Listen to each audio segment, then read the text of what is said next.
자, 여러분 안녕하세요. 민법 연습 2일 제11주 쟁점 정리 시작하도록 하겠습니다. 이번 주는 공동 소유와 그리고 지상권에 대해서 살펴보도록 하겠습니다. 먼저 공유에 대해 살펴보도록 하죠. 공유 같은 경우에는 여러분들이 주의 깊게 봐야 될 부분은 공유물의 보존행위 같은 경우가 있겠죠. 보존행위를 단독으로 할 수 있다라고 하는 건데요. 공유자의 퇴거 청구와 퇴거 청구, 철거 청구, 반환 청구 이런 보정행위 같은 경우에는 공유자가 단독으로 할 수 있다라고 하고요. 여러분들이 이건 잘 기억해 줘야 되겠죠.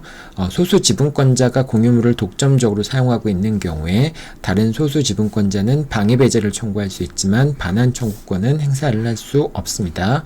예전 판결에서는 소수 지분권자가 다른 소수 지분권자에게 방해 배제 청구권과 그다음 반환 청구권까지 행사할 수 있다고 봤지만은 요 1번 판결에 의해서 방해 배제를 청구할 수 있지만은 반환 청구권 행사할 수 없다라는 것으로 판례가 변경이 되었죠. 자, 따라서 X토지가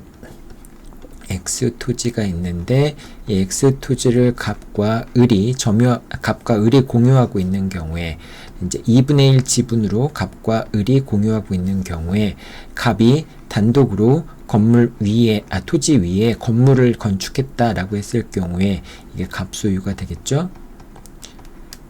자, 이렇게 되면은 사실상 갑이 건물의 소유를 통해서 공유 토지를 배타적으로 지배하고 있는 경우가 되겠죠. 자, 이런 경우에 을은 갑을 상대로 해서 방해 배제 청구권을 행사를 해서 건물의 철거를 청구할 수는 있지만은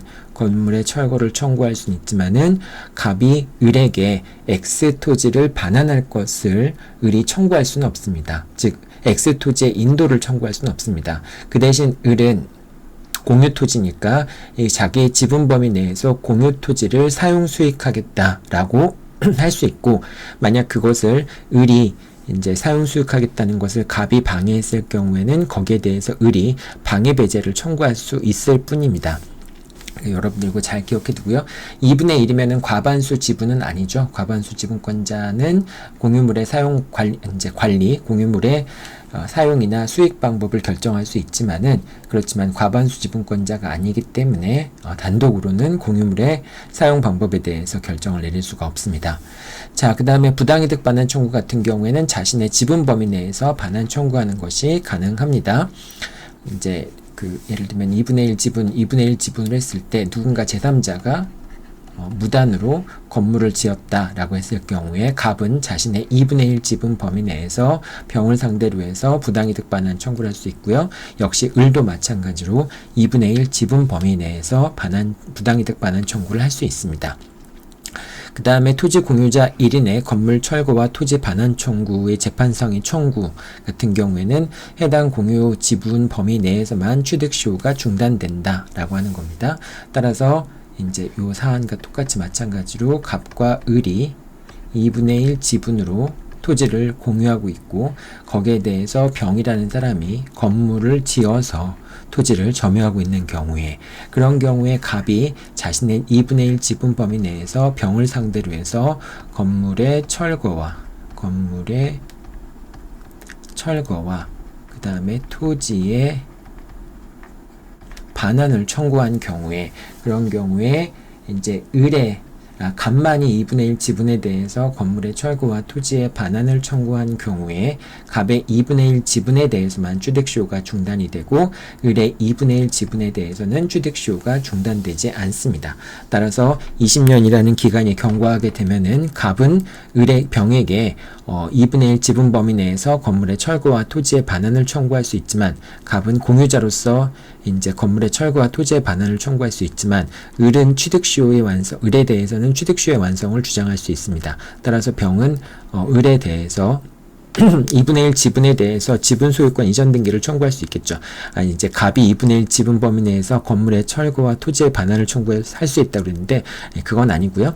이제 갑이 2분의 1 지분을 갖고 있고 그 을의 2분의 1 지분에 대해서는 취득시효가 중단되지 않았기 때문에 병은 을의 2분의 1 지분을 취득하게 되고 을에 대해서 2분의 1 지분에 대한 지분 소유권 이전 등기를 청구할 수 있게 되겠죠. 자, 그 다음 두 번째, 공유물에 대한 무효인 등기의 말소 청구입니다. 자, 원칙적으로 공유물의 보존행위에 해당한다면은 단독으로 공유물 전부에 대해서 다른 사람의 지분권에 대해서도 등기의 말소를 청구할 수 있습니다. 하지만 유효한 지분 이전 등기의 말소 청구 또는 다른 공유자의 지분을 대외적으로 행사하는 경우에는 말소 청구가 허용되지 않습니다. 어떤 경우가 그런 경우냐? 갑과 을과 병이 모두 3분의 1 지분으로 3분의 1 지분권자인데, 그런데 갑이 을과 병의 동의 없이 정에게 이 X 부동산에 대해서, 공유물에 대해서 전부 소유권 이전 등기를 해준 경우가 있습니다. 지분 소유권 이전 등기를 해준 경우, 이전 등기를 해준 경우가 존재할 수 있겠죠. 자, 그랬을 때 이 3분의 1 지분만 갖고 있음에도 불구하고 을과 병의 지분을 양도했으니까 을과 병의 지분 이전 등기는 무효가 되겠죠. 따라서 을은 정을 상대로 해서 을과 병의 등기에 지분 이전 등기에 말소를 청구할 수 있습니다. 자, 그렇지만은 갑은 자신의 3분의 1 지분을 처분할 수 있는 공유자잖아요. 따라서 갑이 을과 병의 지분까지 한꺼번에 해서 처분했을 경우에 을의 3분의 1 지분, 병의 3분의 1 지분에 대한 지분 이전 등기는 무효이지만 갑의 3분의 1 이전 등기는 유효한 지분 이전 등기라고 볼 수 있겠죠. 따라서 을은 을과 병의 3분의 1 지분 이전 등기에 말소를 청구할 수 있지만 갑의 3분의 1 지분에 대해서는 이전 등기를 말소 등기를 청구할 수 없게 됩니다. 자, 그리고 을이 자신의 3분의 1 지분과 병의 3분의 1 지분에 대해서 말소 등기를 청구할 수 있다라고 했는데, 만약에 병도 자신의 3분의 1 지분을 정에게 매도하겠다, 정에게 지분 소유권을 양도하겠다라고 하는 경우에는, 그런 경우에는 을이 병의 3분의 1 지분까지 등기의 말소를 청구하는 것은 다른 공유자의 지분을 대외적으로 행사하는 결과가 되기 때문에 이런 경우에는 허용되지 않습니다. 따라서 만약에 갑이 을과 병의 서류까지 위존해서 3분의 1, 공유물 전부의 공유물 전부에 대한 소유권 이전 등기를 마쳤을 때 을은 갑의 지분에 대해서는 말소 등기를 청구할 수 없죠. 그리고 만약에 병도 갑의 3분의 1 지분 처분 행위에 대해서 동의를 하고 3분의 1 지분을 정에게 넘기겠다라고 하는 경우에는 병의 지분의 이전 등기에 말소도 청구할 수 없게 됩니다. 이 경우에 을은 자신의 3분의 1 지분에 대한 이전 등기의 말소만을 청구할 수 있게 됩니다. 자, 이와 같이 유효한 지분 이전 등기라든지 또는 다른 공유자의 지분을 대외적으로 행사하는 경우, 다른 공유자의 지분을 대외적으로 행사하는 경우라고 하는 것은 아까 얘기했지만은 병도 이제 갑의 처분행위에 동의했다라고 하는 경우에는, 그런 경우에는 병의 등기까지, 지분 이전 등기까지 말소하는 것은 다른 공유자의 지분을 대외적으로 행사하는 결과가 된다라고 하는 겁니다. 자, 이런 경우에는 이제 공유물의 보존행위로서 공유물 전부에 대한 지분 이전 등기에 말소를 청구할 수는 없겠죠. 자, 그 다음에 공유자 1인의 공유물 보존행위로 인해서 공유자의 이해가 충돌하는 경우에는 공유물의 보존행위로 볼 수 없다라고 하는 게 이제 대법원 23년도 판결인데요. 이제 이건 보통 이런 경우에 해당하는 겁니다. 보통 집합 건물에 이제 한 층에 이제 구분 소유자들이 이 한 층 자체를 통으로 다른 사람들한테 임대하기 위해서, 그래서 이제 공용 부분, 복도까지 이런 것까지 다 개조해가지고 다른 사람한테 임대를 줬다라고 하는데, 이 중에 구분 소유자 한 명이 자신의 동의 없이 또는 해당 층의 소유자들의 동의 없이 이 한 층 전체를 다른 사람한테 임대했다라고 하는 것이 무효라는 걸 이유로 해서 그 무효라는 사람한테 원상회복을 청구하는 것, 이제 공유물의 보존행위가 되겠죠. 그 공유물의 보존행위를 청구하는 것은 결국은 다른 통임대를, 이쪽 한 층을 임대하는 것을 동의한 다른 구분 소유자들에 대한 관계에서는 그 구분 소유자들의 동의했다라고 하는 의사에 반하는 결과를 가져올 수 있잖아요. 따라서 이런 경우에는 구분 소유자 한 명이 그 건물 전체를 다 개조해가지고 다른 사람들한테 임대를 준다라고 했을 때 그것의 원상회복을 청구하는 것은 공유물의 보존행위로 볼 수 없다라고 이 판결이 이야기하고 있습니다. 그래서 원칙적으로 공유자 한 명은 공유물의 보존행위를 단독으로 할 수 있지만 그 보존행위가 다른 공유자들의 이해관계와 이해와 충돌되는 경우에는 그런 경우에는 해당 이제 공유물을 보존하기 위한 행위를 공유물의 보존행위라고 볼 수 없습니다. 따라서 이 얘기는 이제 소유자가 단독으로 공유물의 보존행위, 원상회복을 청구할 수 없다라고 하는 것을 의미합니다. 자, 그 다음에 공유물의 관리인데요. 공유물의 관리라고 하는 것은 물건의 관리라고 하는 것은 사용, 수익, 계량을 의미하는 것이죠. 요 세 가지가 공유물의 관리라고 하는 것의 의미입니다. 이제 여러분들이 물건에 대해서 행위를 구분할 때 물건의 보존행위가 있고요. 물건의 보존행위라고 하는 것은 물건의 현상을 유지하는 것이고요. 그 다음 물건의 관리라는 게 있는데요. 관리행위라는 게 있는데 이 관리행위라고 하는 것은 사용하거나 수익하거나 또는 처분하는 것을 공유물의 관리행위라고 얘기를 합니다. 또는 변경이나 그 다음에 처분행위가 있는데요. 변경이라고 하는 것은 이제 물건의 형상을 변경하는 것, 현상을 변경하는 것을 변경이라고 얘기하고요. 처분이라고 하는 것은 그 물건의 소유권을 넘기거나 물건을 부숴버리거나 이런 것들을 처분이라고 얘기를 합니다. 자, 이렇게 물건에는 보존행위와 관리행위와 변경, 처분행위 이렇게 구분이 될 수 있습니다. 자, 근데 공유물의 관리행위 같은 경우에는 공유물의 관리행위는 지분의 과반수로서 결정을 하게 됩니다. 자, 그런데 이제 과반수 지분권자가 임대차 계약을 체결했을 경우에 임대차 계약 자체는 유효하게 되죠. 왜냐하면 과반수 지분권자는 공유물을 관리, 사용 수익할 수 있는 방법을 결정할 수 있기 때문에 그렇습니다. 다만 공유자 과반수 지분권자라도 다른 지분권자들은 자신의 지분 범위 내에서 공유물을 사용 수익할 수 없었으니까 과반수 지분권자에게, 즉 공유물에 대해서 임대차 계약을 체결한 과반수 지분권자에 대해서 부당이득 반환 청구권, 내 지분의 비율에 따른 사용 수익을 하지 못했다는 걸 이유로 해서 부당이득 반환 청구를 할 수가 있게 됩니다. 자, 근데 이 경우에 임차인에게 부당이득 반환 청구하는 건 허용되지 않습니다. 따라서 공유자 갑과 을이 있는데 이 건물을 이제 공유하고 있는 중에서 갑이 뭐 예를 들면 3분의 2 지분이고요.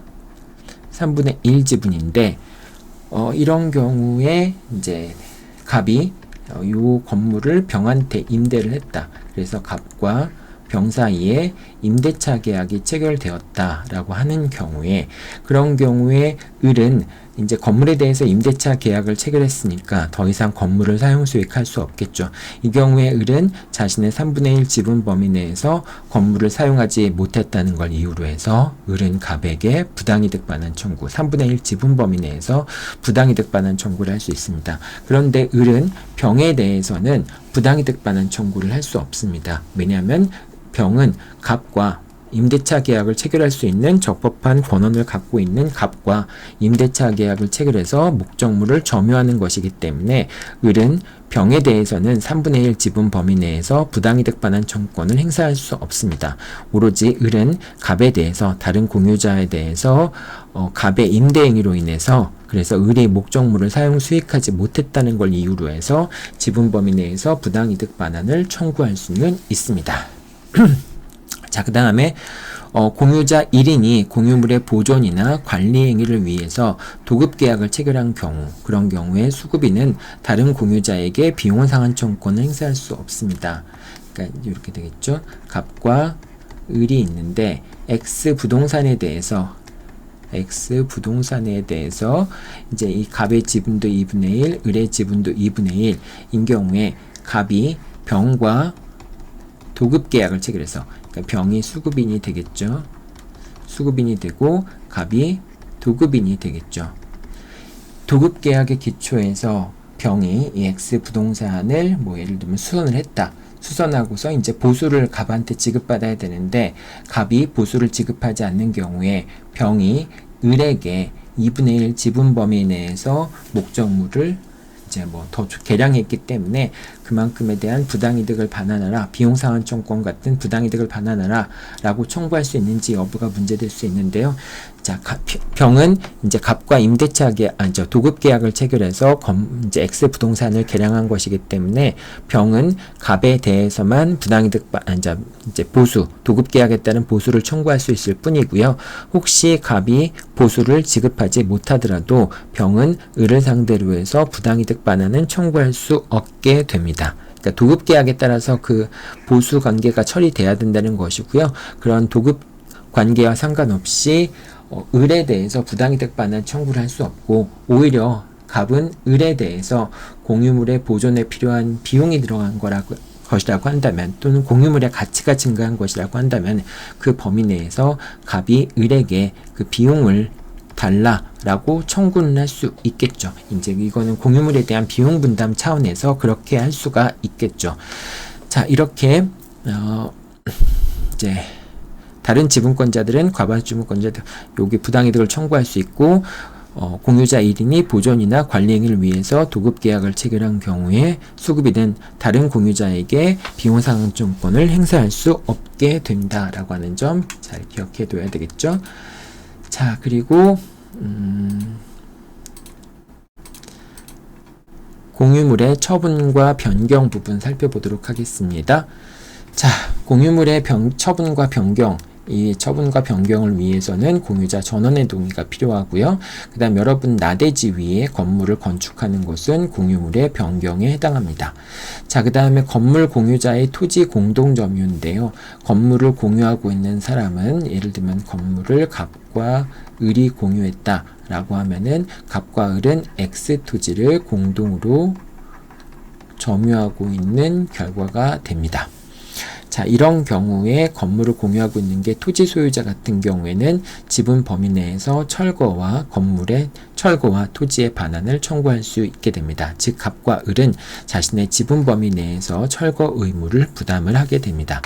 자, 그 다음에 건물 공유자에게 철거 청구와 토지 반환 청구를 한 경우에, 그런 경우에 다른 공유자에게는 퇴거 청구를 할 수 없습니다. 즉, 이제 건물의 X 토지의 소유자가 병이라고 했을 때, 병은 이제 다른 공유자에 대해서 이제 갑에 대해서 건물의 철거와 2분의 1 지분 범위 내에서, 이 양 당사자의 지분이 2분의 1이라고 했을 때 2분의 1 지분 범위 내에서 갑에게 건물의 철거와 토지의 반환을 청구할 수 있지만, 다른 공유자에 대해서는 퇴거를 청구하는 것은 허용되지 않습니다.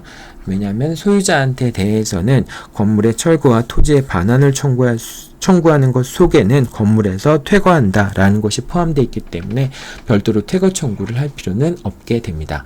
건물의 점유자인 경우에 그 점유자에 대해서는 철거 청구를 할 수 있는 상대방이 아니기 때문에 별도로 퇴거 청구를 해야 되겠죠. 자, 그리고 이 경우에는 병이 을을 상대로 해서 퇴거 청구를 하는 것이 아니라 2분의 1 지분 범위 내에서 건물의 철거와 토지의 반환도 청구하면 되겠죠. 자, 그리고 공유자가 토지를 공동으로 점유하고 있는 경우에 그렇게 공유자의 부당이득 반환 의무는 불가분 채무에 해당합니다. 따라서 갑과 을이 X 토지를 무단으로 점유하고 있는 경우에, 건물을 공유함으로써 X 토지를 공동으로 무단으로 점유하는 경우에, 그런 경우에 갑과 을은 병에 대해서 부당이득 반환 의무를 부담하는데, 이때 부당이득 반환 의무는 불가분 채무이기 때문에 갑도 을도 부당이득 전액에 대해서 반환 채무를 부담하게 됩니다. 이거는 이제 가분 채무가 아니어서 그냥 이제 그 불가분 채무에 해당하기 때문에, 이건 연대적 효력이 더 강하죠. 상대적 효력이 더 약하기 때문에 담보적 효력이 훨씬 더 강하다고 얘기할 수가 있겠죠. 자, 이렇게 이제 되고요. 다섯 번째는 통상의 공동소송과 필요적 공동소송, 필수적 공동소송인데요. 여러분들 이 어떤 것이 통상의 공동소송이고 어떤 것이 필수적 공동소송인가 라고 하는 부분은 객관식 지문으로도 많이 출제가 됩니다. 하나씩 보죠. 통상의 공동소송이라고 하는 것, 공유자에 대한 공유물의 철거와 토지의 반환을 토지의 반환을 청구하거나, 또는 공유자에 대해서 등기의 말소를 청구하는 것, 또는 공유자에 대해서 이전 등기를 청구하는 것. 이제 공유자에 대해서 이전 등기를 청구한다라고 하는 것은 갑, 을, 병이 공동으로 X 부동산에 대해서 공동으로 이제 정에게 매도하는 매매 계약을 체결한 경우에 그때 정이 갑과 을과 병에 대해서 지분 소유권 이전 등기를 청구하는 것은 통상의 공동소송에 해당합니다. 따라서 갑을병에 대해서 순차적으로 소를 제기할 수도 있고 갑을병에 대해서 동시에 소를 제기할 수도 있습니다. 자, 그 다음에 공동 점유물의 인도 청구. 이제 공동으로 점유하고 있는 목적물에 대해서 인도를 청구하는 경우에도 역시 통상의 공동소송이며 지분 범위 내에서 인도를 청구할 수 있게 됩니다. 자, 그리고 지분 확인해소, 나의 지분이 얼마인가 라고 하는 그 공유자들 개인의 지분 확인 청구 같은 경우에는 통상의 공동소송이기 때문에 역시 상대방은 당사자를 공동으로 이제 소를 제기할 필요는 없게 됩니다. 다만 다음과 같은 경우에는 필수적 공동소송이 되는데요. 공유관계 확인, 즉 모든 사람이 공유관계에 있다라고 하는 걸 확인하기 위해서는 나머지 공유자를 상대로 해서 공유관계 확인의 소를 제기해야 되고요. 경계 확정 같은 경우에는 이제 토지의 경계를 확정하는 그런 소송 같은 경우에는 전원이 원고가 되거나 또는 피고가 되어야 한다라고 하는 겁니다. 그래서 경계 확정 같은 경우에는 공유자 전원을 상대로 해서 또는 공유자 전원이 이 경계 확정을 청구를 해야 된다라고 하는 겁니다. 그 다음에 공유물 분할 청구 소송 같은 경우에 이런 경우도 공유물의 분할을 청구하는 공유자는 나머지 공유자 전원에 대해서 공유물 분할 청구를 할 수 있습니다. 자, 다음으로 구분소유적 공유에 대해 살펴보도록 하겠습니다. 구분소유적 공유라고 하는 것은 공유이지만 공유자이지만이 아니라 공유이지만 지분 비율로 부동산을 구분하여 소유하는 형태를 구분소유적 공유라고 얘기합니다. 예를 들면은 한 필지의 토지가 이렇게 있는데 한 필지의 토지의 반을 이제 요 갑 토지 부분, 요 X 토지 부분과 Y 토지 부분에 대해서 한 필지의 토지지만은 이 X 토지 부분은 갑이 소유하고 그 다음에 이 Y 토지 부분은 을이 소유하는데 그런데 이게 한 필지의 토지이기 때문에 갑과 을은 2분의 1 지분으로 등기부상에 2분의 1 지분이 기재되는 형태로 해서 갑과 을이 공유인 형태로 등기가 되는 경우, 이런 경우를 구분소유적 공유라고 얘기합니다. 이 구분소유적 공유 같은 경우에는 이 X 토지 부분은 갑의 소유이지만은 이 을의 2분의 1 지분은 X 토지에 대해서도 미치기 때문에, 그리고 Y 부분은 을의 단독 소유이지만은 거기에 대해서 갑도 2분의 1 지분을 갖고 있기 때문에 서로 2분의 1 지분에 대해서 상대방한테 신탁을 하는 것이다 라고 해서 이거를 상호 명의신탁이라고 얘기를 합니다. 자, 그렇기 때문에 구분소유적 공유는 공유가 아니고 민법상의 공유 법리에 따라 처리되는 것이 아니고 상호 명의신탁에 해당합니다.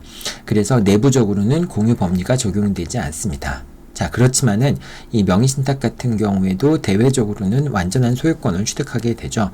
따라서 이 구분소유적 공유라고 하는 것은 대외적으로는 공유관계에 해당합니다.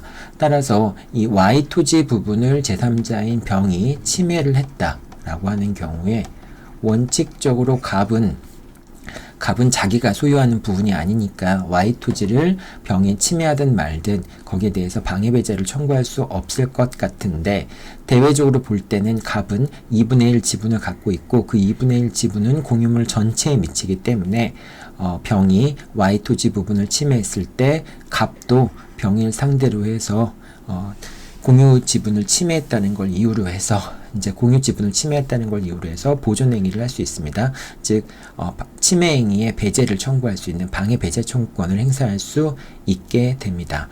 자, 이렇게 되고 이제 이 구분 소유적 공유 관계를 해소를 할 때는 이제 공유물의 분할을 청구하는 것이 아니라 명의신탁 약정의 해지에 의해서 이제 명의신탁 관계를 끝내야 됩니다. 즉 이 경우에 갑과 을이 이제 구분 소유적 공유 관계를 끝내기 위해서는 갑과 을이 명의신탁 약정, 상호 명의신탁 약정을 해지를 하고 그 다음에 이 한 필지의 토지를 반을 갈라서, 그래서 이제 갑은 이제 을은 갑에게 2분의 2 X 토지에 대한 2분의 1을 넘겨줘야 되고 그 다음 또 갑도 Y 토지에 대한 2분의 1 지분을 을한테 이전해주는 방식으로 구분소유적 공유관계를 종료하게 됩니다.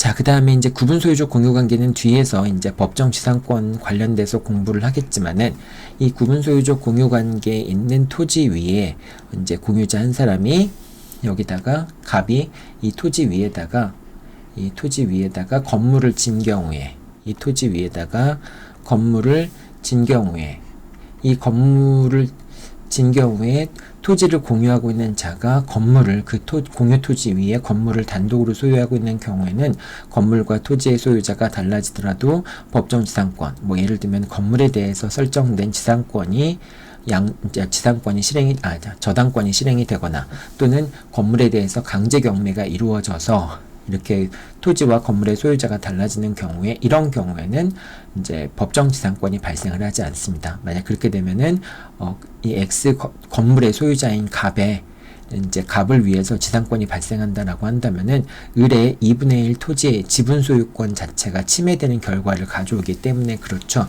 자, 그런데 구분 소유적 공유 관계라고 하는 것은 사실상 뭐 공유 지분으로 등기가 돼 있지만은 요 X 토지 부분은 갑의 소유이고 그 다음에 Y 토지 부분은 을의 소유이기 때문에 이 경우에는 갑이 이 X 토지 부분에 건물을 건축했다가 그렇다가 뭐 강제 경매에 의해서 건물과 토지 소유자가 달라지거나 또는 저당권의 실행에 의해서 건물과 토지 소유자가 달라지는 경우라고 한다면은 이런 경우에는 비록 토지를 공유하고 있는 것처럼 보이지만은 법정 지상권이 발생을 하게 됩니다.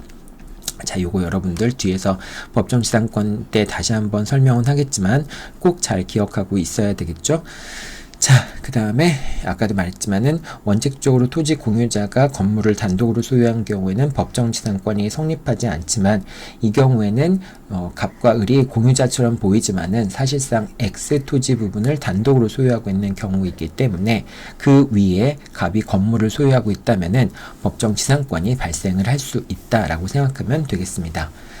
자, 그 다음에 구분소유적 공유관계는 구분소유적 공유관계에 있는 공유자 한 명이 한 필지에 대해서 진정한 공유 지분으로서 지분을 처분한 경우, 예를 들면 갑이 요 지분을 뭐 이제 정한테 양도했다라고 하는 경우에는 그런 경우에는 정이 갑이 갖고 있는 2분의 1 지분은 이제 구분소유적 공유관계에 있기 때문에 이제 갑은 X 토지를 단독으로 소유하는 것과 마찬가지이다. 하지만 Y 토지에 대해서는 권리가 없다라고 하는 경우에 정이 2분의 1 지분 취득할 때 그러한 사실을 알고 있었다면은 을과 정 사이에도 구분소유적 공유관계가 그대로 유지가 됩니다.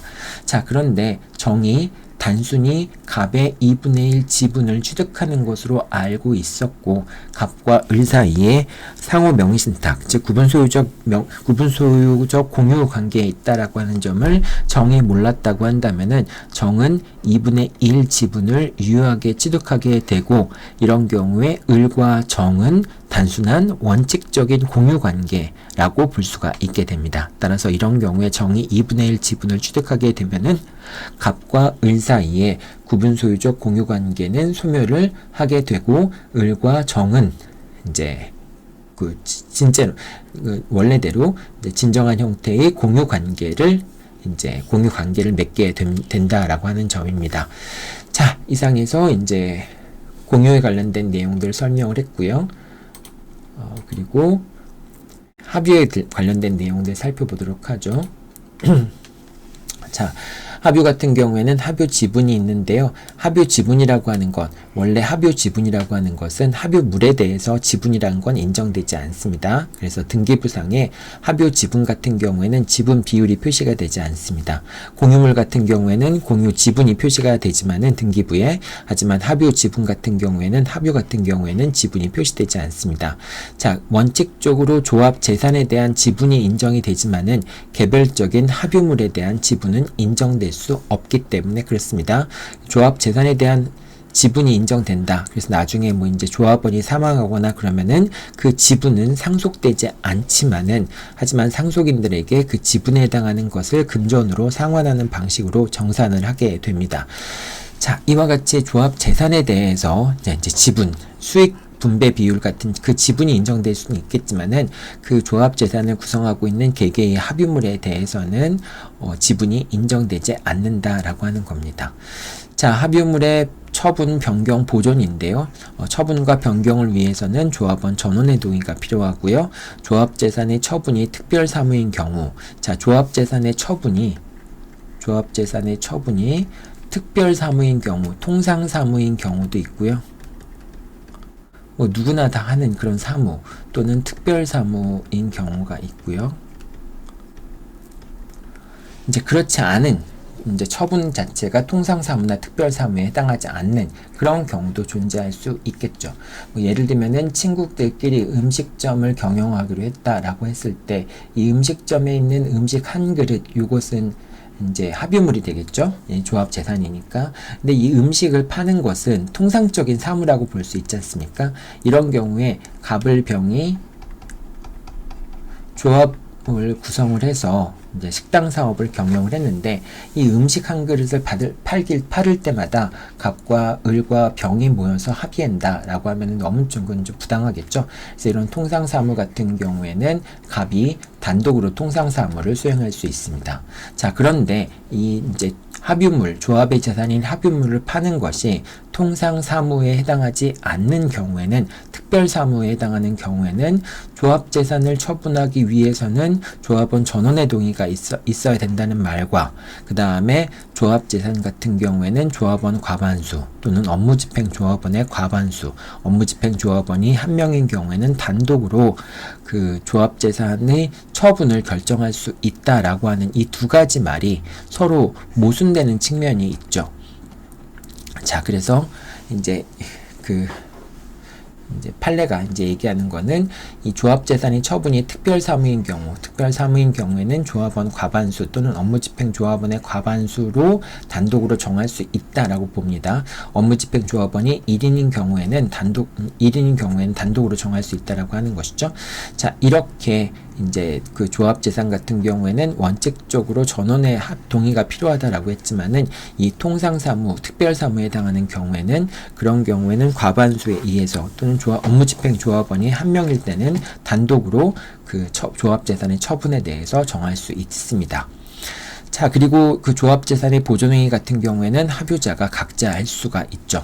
자, 합유와 필요적 공동소송인데요. 합유물에 대한 소유권 이전 등기 청구해소, 즉 갑을병이 합유를 하고 있는데 이 합유 부동산인 X를 이제 정한테 처분한다라고 했을 때 이 정이 X에 대해서 소유권 이전 등기를 청구할 때는 갑을병 모두를 상대로 해서 소유권 이전 등기의 소를 제기해야 되고요. 마찬가지로 합유 등기에 대한 말소 등기의 청구를 할 경우에도 그 합유자 전원을 상대로 해서 말소 등기를 청구해야 됩니다. 자, 그 다음에 합유의 종료가 있는데요. 합유물의 처분이나 조합체의 해산에 의해서 합유는 종료하게 됩니다. 합유물을 처분하거나 조합체가 해산되면은 합유 관계는 종료가 되죠. 자, 그런데 조합체 해산 같은 경우에 조합체 해산이면 이제 조합 재산을 다 정리해서 서로 다 나눠 가져야 되겠죠. 자, 근데 2인 조합에서 두 명이 동업을 하다가 두 명이 뭐 식당 영업을 같이 하다가 갑과 을이 식당 영업을 하다가 한 사람이 을이 탈퇴를 하게 되는 게 가능한가? 이제 이게 문제가 되는데 갑과 을이 두 사람이 이제 조합 관계, 합유 관계에 있을 때 을이 탈퇴를 하게 되면은 탈퇴하는 것도 가능하기 때문에 나머지 갑에게 여전히 이제 그 합유물에 대한 소유권이 이제 갑 단독 소유로 귀속이 된다라고 하는 겁니다. 만약에 여기서 을의 탈퇴를 인정하지 않고 이제 갑과 을의 조합체가 해산해야 된다라고 한다면은 그러면 식당 영업이 잘 되고 있는데 이 식당 영업을 접을 수밖에 없게 되는 결과가 발생을 하죠. 따라서 이 영업을 계속하고 싶은 경우에 을이 이제 그만두고 싶은 경우에는 을만이 탈퇴를 하고 갑이 단독으로 합유물의 소유자가 되어서 영업을 계속할 수 있게 됩니다. 다만 이 경우에 을이 탈퇴를 해서 갑이 단독 소유자가 되는 경우에도 등기가 필요하다라고 하는 점은 꼭 기억해 두기 바랍니다. 자, 그 다음에 총유입니다. 총유라고 하는 것은 이제 비법인 사단이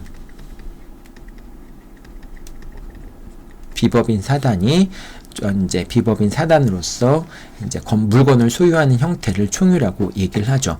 이 비법인 사단이 물건을 소유하는 형태, 소유권이 있다라고 얘기할 수는 없습니다. 왜냐하면 비법인 사단은 원칙적으로 권리 능력을 갖지 않기 때문에 소유권을 갖는다라고 얘기할 수는 없겠지만은, 하지만 비법인 사단이 뭔가를 소유한다라고 하는 것은 비법인 사단을 구성하는 사원들 전체가 이제 총유한다, 물건을 총유적으로 갖고 있다라고 하는 식으로 설명을 하게 됩니다. 즉 비법인 사단의 소유 형태는 총유라고 얘기하는데, 이거는 사실상 비법인 사단을 구성하고 있는 구성원들이 공동 소유 형태이긴 하지만은 실질적으로는 이 비법인 사단이라고 하는 사단의 단독 소유와 동일하게 여러분들이 생각을 하면 됩니다. 그러니까 총유라는 말이 총유이고 공동 소유이지, 사실상은 비법인 사단의 단독 소유와 거의 동일하게 취급된다라고 생각하면 됩니다. 자, 총유물의 관리와 처분 같은 경우인데요. 사원총회 결의로 결정을 하게 됩니다. 관리와 처분은 모두 다 사원총회의 결의로 처분하기 때문에, 그래서 처분에 대해서 사원총회의 결의가 없다라고 한다면은 총유재산의 처분 행위는 무효가 됩니다. 예를 들면은 갑종중이 있고요. 그 다음에 을이 있는데, 그 부동산 X를 갑이 을에게 팔기로 했는데, 이 대표자 A가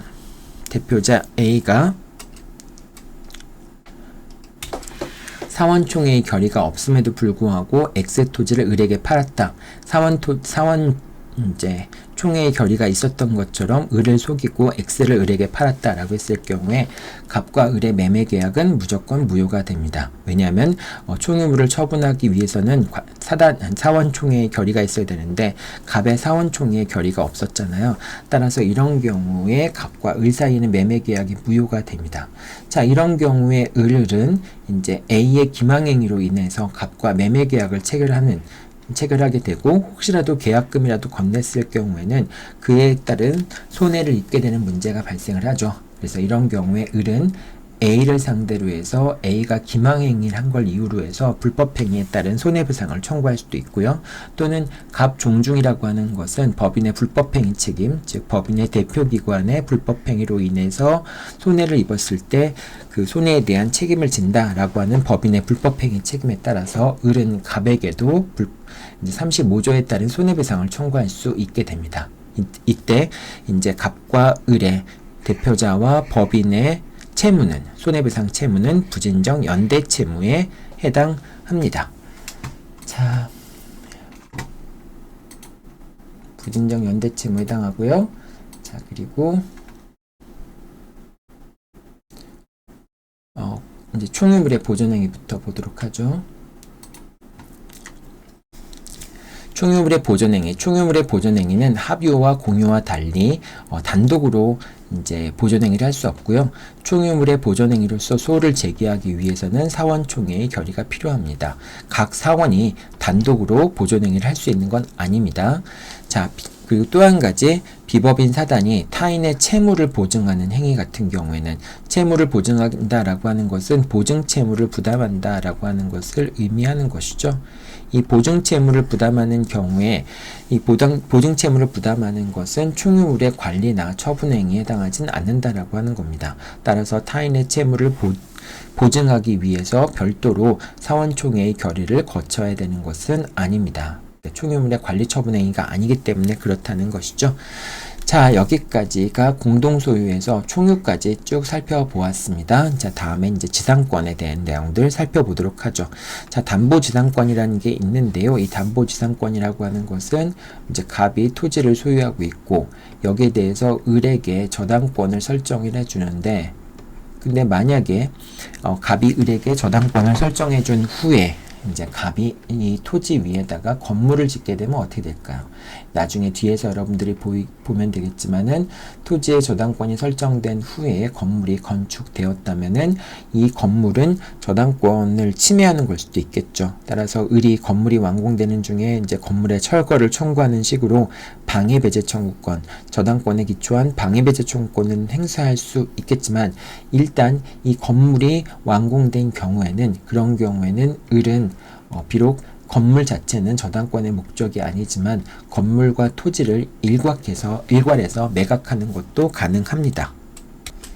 자, 그러나 토지 위에 건물이 있다는 것은 경락인이 토지를 결국 철거해야 된다라고 하는 걸 의미하기 때문에 토지의 가치가 상당 부분 하락할 수밖에 없겠죠. 따라서 처음부터 이제 을이 X 토지에 대해서 저당권을 설정할 때는 갑이 함부로 그 토지 위에 건물을 짓지 못하도록 저당권을 설정받은 을은 다시 또 이 토지에 대해서 지상권을 설정받는 경우들이 있게 됩니다. 그렇게 되면은 토지의 지상권이 설정되어 있으니까 뭐 예를 들면 다른 사람이 토지에 대해서 건물 소유 목적의 임대차 계약 체결하는 것 이런 것들을 막을 수가 있겠죠. 왜냐하면 지상권이 설정되어 있는 걸 알면은 임차권을 설정하더라도 임차인으로서 보호를 받을 수 없기 때문에 그런 것이죠. 자, 이와 같이 저당권의 병행해서 토지의 활용을 막기 위해서 지상권을 설정하는 것을 담보지상권이라고 얘기를 합니다. 자, 이 담보지상권 같은 경우에는 토지에 대한 제3자의 침해행위가 있는 경우에 만약에 을이 지상권을 취득했잖아요, 토지에. 근데 누군가 이제 이 토지를 침해했을 경우에는 그런 경우에는 지상권자는 즉 저당권자가 되겠죠. 이제 담보지상권이니까 지상권자는 그 침해 행위의 배제를 청구할 수 있지만 임료 상당의 손해배상이나 부당이득 반환 청구권은 행사할 수 없게 됩니다. 왜냐하면 갑이 을에게 지상권을 설정해 주었지만 실제로 을이 이 지상권에 따라서 토지를 수익하지는 않았기 때문에 비록 그 제3자가 그 토지에 대해서 침해 행위를 했다고 할지라도 을한테 직접 손해가 발생하는 것은 아니죠. 자, 그렇기 때문에 이 경우에 이제 을이 이제 그 제3자가 토지에 대한 침해를 했을 경우에 을은 이제 그 침해행위 배제를 청구할 수 있지만 이제 부당이득 반환 자체는 청구할 수 없다라고 하는 것을 여러분들이 기억해 두면 되겠죠. 자, 그 다음에 지상권의 처분입니다. 지상권의 처분 같은 경우 건물이 소유권이 양도되면 지상권도 함께 종된 권리로서 함께 양도가 됩니다. 지상권의 수반성이라고 얘기를 하죠. 자, 그런데 건물의 소유권이 법률의 규정에 의해서 이전되면 지상권도 이제 이전에 부기 등기 없이 이전하게 됩니다. 자, 그런데 건물 소유권이 법률에 의해서 이전되는 경우에는 지상권도 이전 등기가 필요하게 됩니다.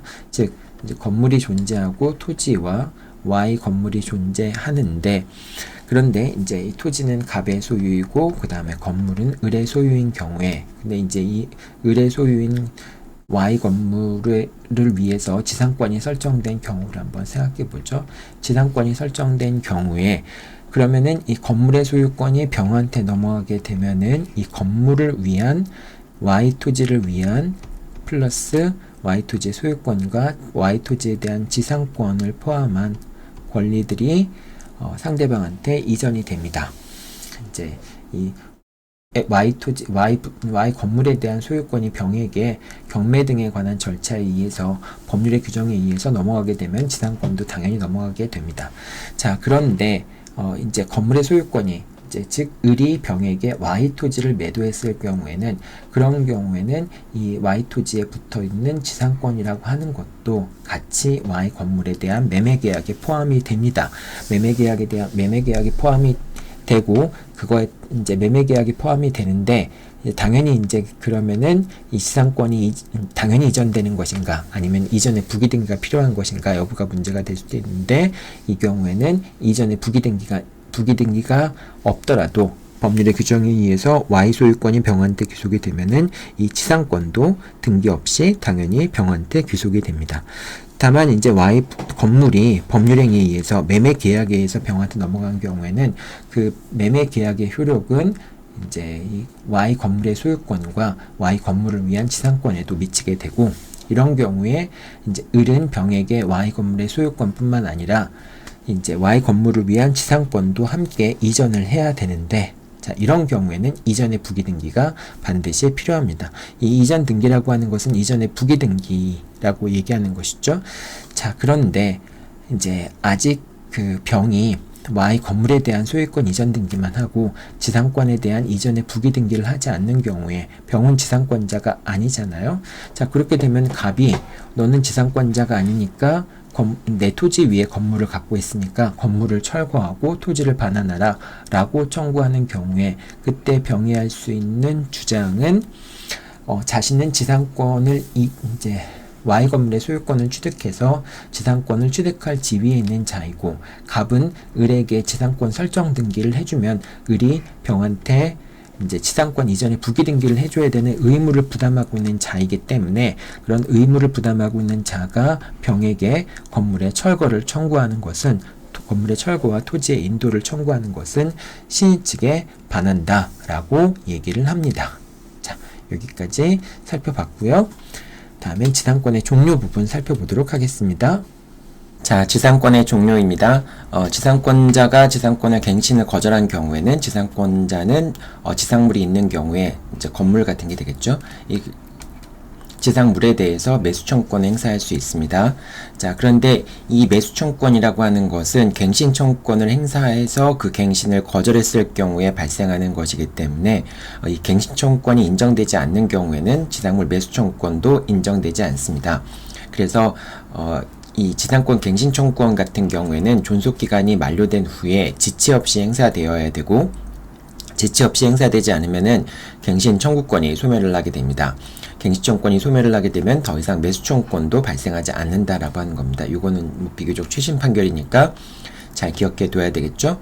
자, 그다음 이제 이 지상권 같은 경우에는 그런데 임차권 같은 경우에는 언제부터 언제까지 갱신을 요구하라 뭐 이런 것들이 있죠. 그래서 갱신 이제 요구 기간이 있는데 요 지상권 같은 경우에는 갱신 청구권에 대한 기간이 없습니다.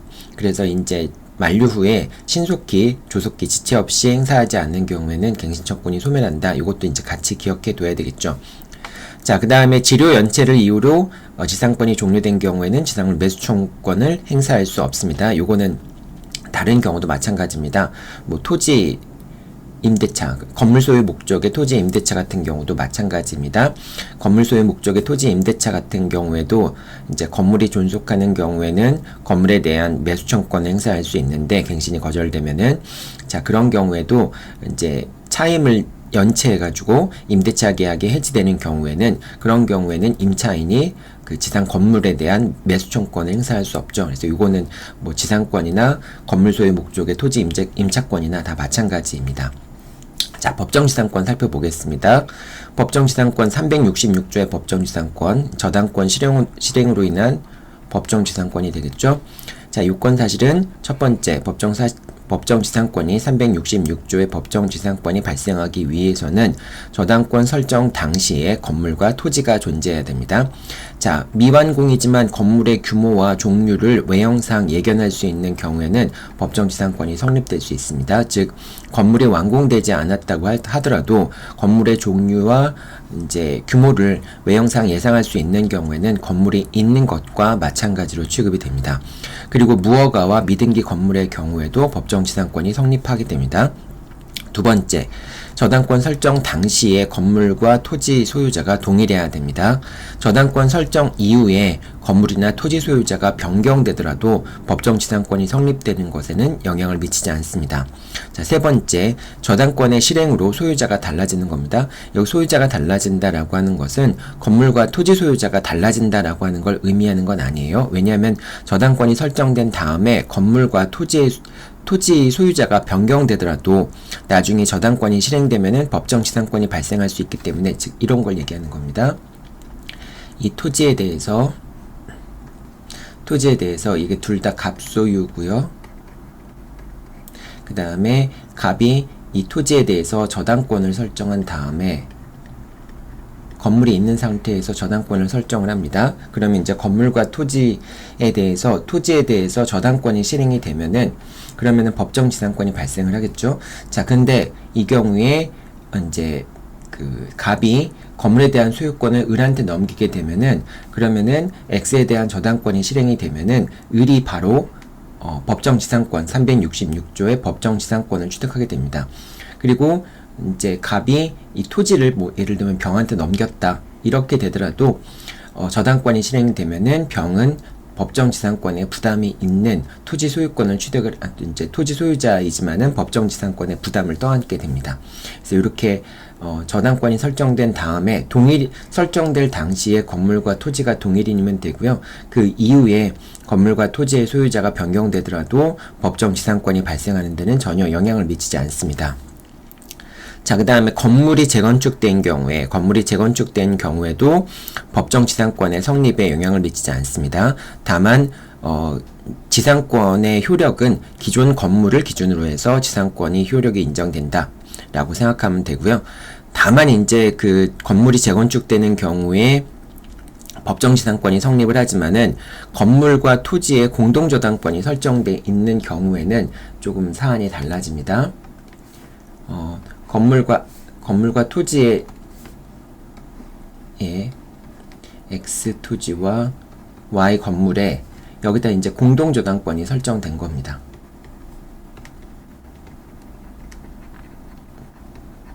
공동저당권이 설정된 경우에는 건물에 대해서 또는 토지에 대해서 저당권이 실행이 되면은 어느 하나에 대해서 먼저 저당권이 실행이 될 수도 있겠죠.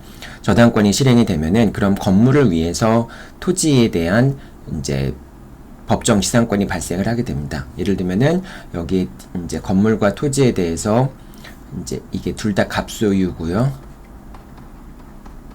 그 다음에 을의 명의로 저당권이 설정되었다고 한번 생각해 보죠. 자, 그런데 만약에 을이 Y 건물에 대해서 경매를 신청해서 이 건물을 병이 경락을 받았다.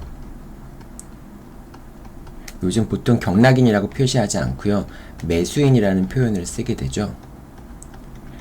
자, 이제 경락인, 매수인, 이제 병이 매수를 했다라고 한다면은 그러면은 이 상황에서 만약에 이제 Y에 대한 저당권이 실행이 된 거니까 병이 소유권을 취득했을 때 병은 토지에 대해서 이제 Y 건물을 위한 지상권을 취득을 하게 됩니다. 마찬가지로 이제 X 토지에 대한 저당권이 먼저 실행이 되어서 뭐 정한테 넘어간다 라고 하더라도 그러더라도 이제 저당권에 의해서 건물과 토지 소유자가 달라지게 되면은 역시 건물을 위해서 법정 지상권이 발생을 하게 됩니다. 물론 X 토지와 Y 토지가 동시에 경매가 되어서 한 사람한테 소유권이 넘어가게 된다면은 그럴 때는 뭐 법정 지상권이 문제가 되지 않겠죠. 하지만은 어느 한 지상권이 먼저 경매가 되어서 넘어갔을 때 그럴 때 이제 그 건물을 위한 법정 지상권이 발생을 하게 됩니다. 자, 그런데 여기서 이제 만약에 X 토지에 대한 저당권이 먼저 실행되었거나 또는 Y 건물에 대한 저당권이 먼저 실행되었을 때 X 토지에 대한 저당권이 먼저 실행되었을 경우에 정의 경락을 받았는데 이때 X의 담보 가치는 어떻게 되겠습니까? X의 담보 가치는 나대지인 경우보다 가치가 더 떨어질 수밖에 없죠. 왜냐하면 X가 경락돼서 정의 소유권을 취득하는 순간에 정은 완전한 소유권을 취득하지 못하고 법정 지상권에 부담이 있는 토지 소유권을 취득할 수밖에 없잖아요. 그렇기 때문에 이 담보 가치는 나대지인 경우보다 떨어질 수밖에 없습니다.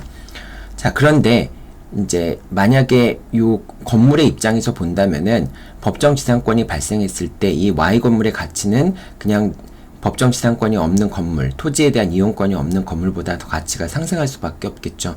그래서 결과적으로 건물, 이제 토지 이용권을 확보하지 못한 건물과 또는 이제 건물이 없는 나대지 형태의 X 토지와 그 가치 자체가 이게 다르겠지만은 요 경우에는 이 건물의 가치가 이제 토지 가치가 떨어지는 부분, 담보 가치가 떨어지는 부분은 건물 가치가 상승하는 것에 의해서 서로 상쇄가 될 수 있겠죠.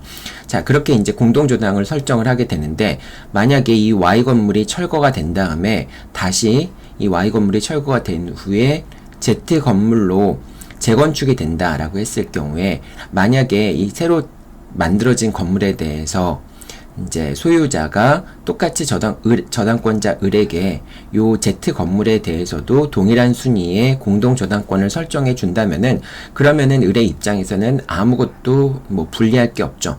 갑이 역시 Z 건물에 대해서도 을에게 저당권을 설정해 주었으니까 재건축 자체는 이제 법정 지상권에 영향을 미치지 않기 때문에 상관이 없는데 그런데 만약에 이 Y 건물에 대한 저당권이 재건축이 된 다음에 일단 소멸을 할 거 아니겠습니까? 그 다음에 Z 건물이 지어졌는데 여기에 동일한 순위의 공동저당권을 설정해주지 않은 경우에는, 그런 경우에는 건물을 위한 법정지상권이 발생을 하지 않게 된다라고 하는 겁니다. 이 공동저당의 경우에 특수한 경우이니까요. 여러분들이 요 사안을 머릿속에 기억하고 있으면 됩니다. 자, 그 다음에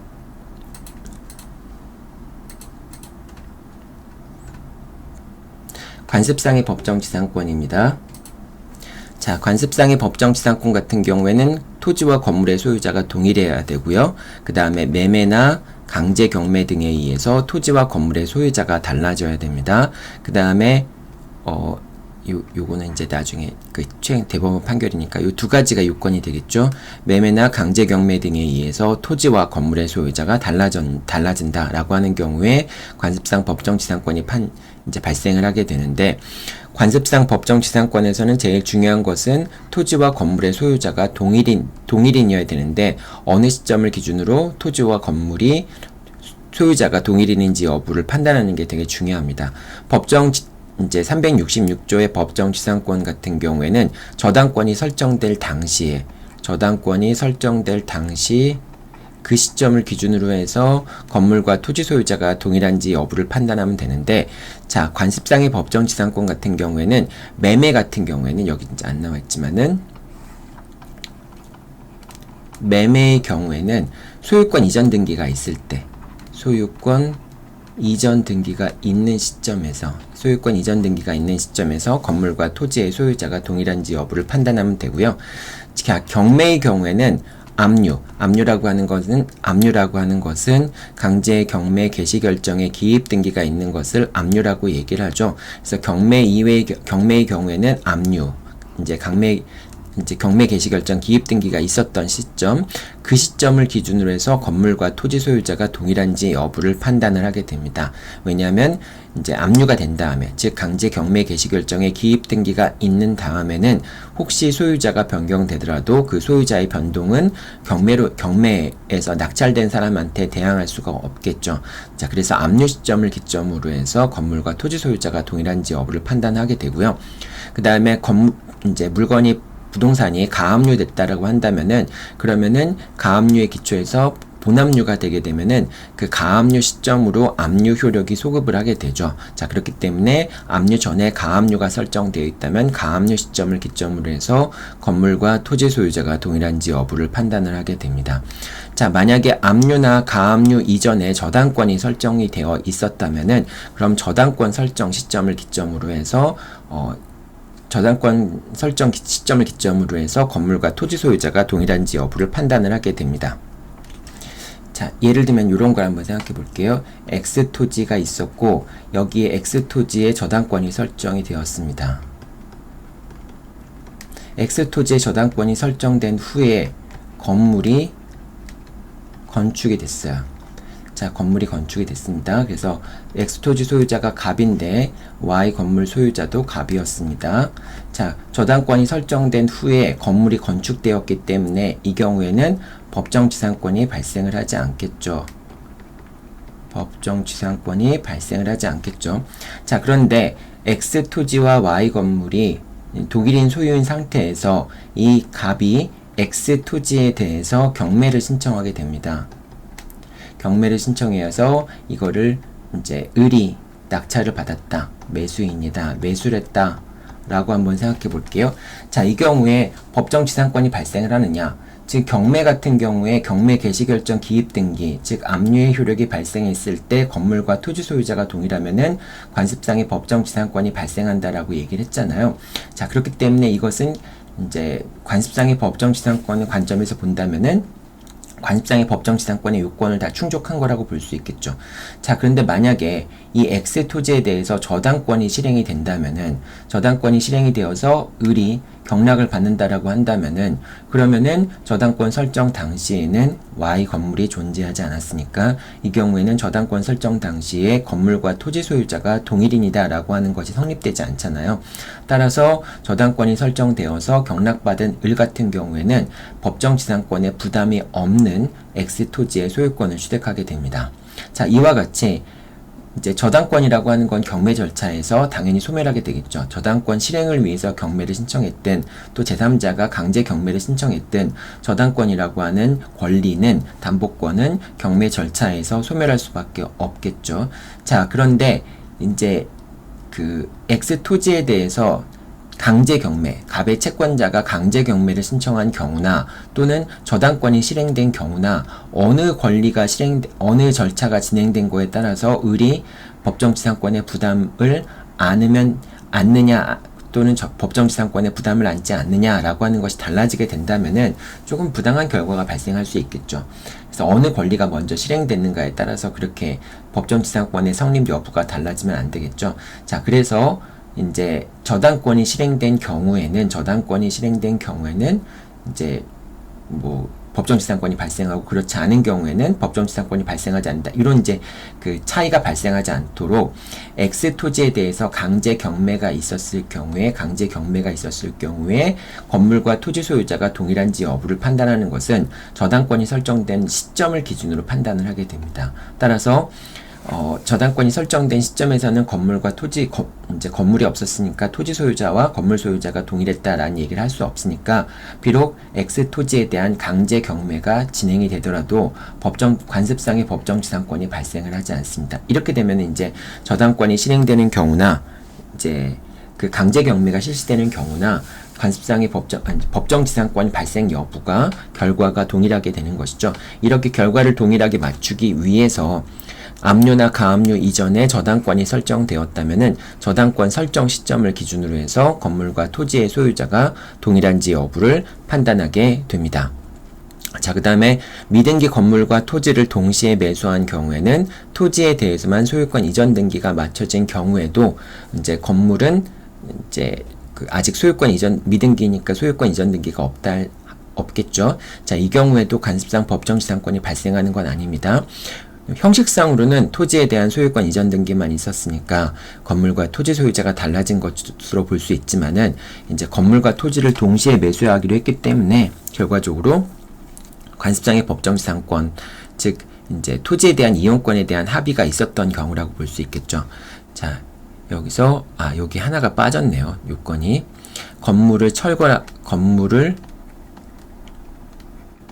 철거하지 않기로 합의하거나, 그러니까 건물을 철거한다는 것에 대한 합의가 없었던 경우, 그런 경우 또는 뭐 토지에 대한 토지 사용권을 약정한 경우, 토지에 대한 사용권을 약정한 경우나 또는 건물을 철거한다라고 하는 특약이 없었던 경우, 그러니까 건물 철거에 대한 특약이 없었던 경우, 그런 경우, 건물 철거에 대한 특약이 없었던 경우, 그런 경우에 이제 관습상의 법정지상권이 발생을 하잖아요. 자, 그런데 이렇게 어딨죠? 여기 미등기 건물인 경우에는, 미등기 건물과 토지를 동시에 매수한 경우에는 이제 토지의 소유권을 통해서 건물의 사용권을 토지의 소유권으로 한다라고 하는 것에 대한 당사자의 합의가 있었다고 볼 수 있겠죠. 따라서 이런 경우에는 법정지상권이 발생하지 않는다라고 생각하면 됩니다. 자, 그 다음에 이제 3번 같은 경우에는 이제 그 관습상의 법정지상권이 발생하는 관습에 대한 효력이 여전히 유효한가라는 부분에 대한 이제 논란이 있었는데요. 현 시점에서는 관습상의 법정지상권이 발생한다라고 하는 관습에 대한 사회 구성원의 확신이 소멸하지 않았고 그런 관행이 변경되었다고 볼 수 없다라고 법원이 판단을 하고 있습니다. 요 13번 판결 한번 참고하기 바랍니다. 자, 그 다음에 공유와 법정지상권인데요. 공유와 법정지상권. 자, 토지의 단독 소유자가 건물의 공유자인 경우, 토지의 단독 소유자가 건물의 공유자인 경우, 갑과 을 소유인 경우. 자, 이런 경우에는 법정지상권이 발생을 하죠. 그래서 갑과 을은 법정지상권을 공유하게 됩니다. 자, 건물의 단독 소유인데 건물의 단독 소유자가 토지를 공유하는 경우. 자, 이런 경우에는 만약에 이 경우에 갑이 건물을 처분하거나 이렇게 해서 토지에 대해서 법정지상권이 발생을 하게 되면은 을의 지분권이 침해되는 걸 수 있겠죠. 따라서 이런 경우에는 법정지상권이 발생하지 않습니다. 하지만은 아까도 위에 설명했지만은 구분소유적 공유의 경우에는 그런 경우에는 각자의 토지가 사실상 단독 소유나 마찬가지이기 때문에 이런 경우에는 이제 비록 이 한 필지의 토지에 대해서 형식상으로 갑과 을이 공유로 등기가 되어 있다 할지라도 각각 자기가 소유하는 부분의 X 토지 부분, Y 토지 부분을 단독으로 소유하는 거나 마찬가지이기 때문에 그 위에 건물이 있을 경우에 법정지상권이 발생할 수 있다라고 생각하면 되겠습니다. 자, 그 다음 마지막으로 사행위 취소와 법정지상권 성립 여부가 문제가 될 수 있는데요. 뭐 예를 들면은 갑이 X 토지와 Y 건물을 소유하고 있습니다. 자, 그런데 이제 갑이 채무가 이제 많아가지고 이 책임재산을 빼돌리기 위해서 을에게 X 토지와 Y 건물의 소유권을 넘기게 됩니다. 건물의 소유권을 넘기게 돼요. 자, 이런 상황에서 갑의 채권자가 X 토지와 Y 건물의 매매 계약을 둘 다 취소하면 상관없는데 하나만 취소하는 경우가 있을 수 있겠죠. 자, 만약에 이제 이 X 토지와 Y 건물이 둘 다 갑 소유였다가 을 소유로 바뀌었는데, 자, 그런데 만약에 이 건물에 대해서만 갑의 채권자가 사행위로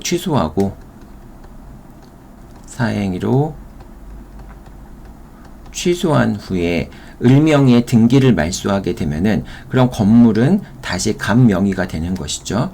자, 갑 명의가 되는 상황에서 책임재산이 갑한테 복귀하게 되면은 채권자가 Y 건물에 대해서 강제 경매를 신청하게 되겠죠. 자, 그래서 강제 경매를 신청해서 이거를 병이 경락을 받았다라고 하는 경우에 병이 경락을 받았다 이렇게 이제 되는 경우에 경매를 신청해서 건물과 토지 소유자가 이제 경매를 신청해서 이제 경락을 받았을 경우에 법정지상권이 발생한다면은 결과적으로 어느 시점을 기준으로 해서 관습상의 법정지상권이 발생하는지 여부를 판단을 해야 되나요? 이제 강제 경매 개시 결정이 있었던 시점을 기준으로 해서 이제 건물과 토지 소유자가 동일한지 여부를 판단을 해야 되잖아요. 자, 그런데 지금 강제 경매, Y 건물에 대해서 강제 경매가 있었던 시점에는 건물은 등기부상으로는 갑의 소유인 것처럼 또는 그리고 토지는 을의 소유인 것처럼 기재가 되어 있잖아요. 따라서 저당권 건물과 토지 소유자가 다른 상황에서 병이 이제 건물을 경락받았으니까 이 경우에는 관습상의 법정지상권이 발생하지 않는다라고 볼 수 있겠죠. 자, 그런데 여기서 비록 이제 건물은 이제 사행에 의해서 소유권 이전 등기가 말소가 되어서 갑의 명의로 되었지만은 사행의 취소송의 상대적인 효력 때문에 비록 이제 을명의 등기가 말소됐다 할지라도 갑의 명의로 등기가 되어 있다 할지라도 사행위 취소의 상대적인 효력으로 인해서 여전히 X 토지와 Y 건물은 을 소유에 해당하는 것이죠.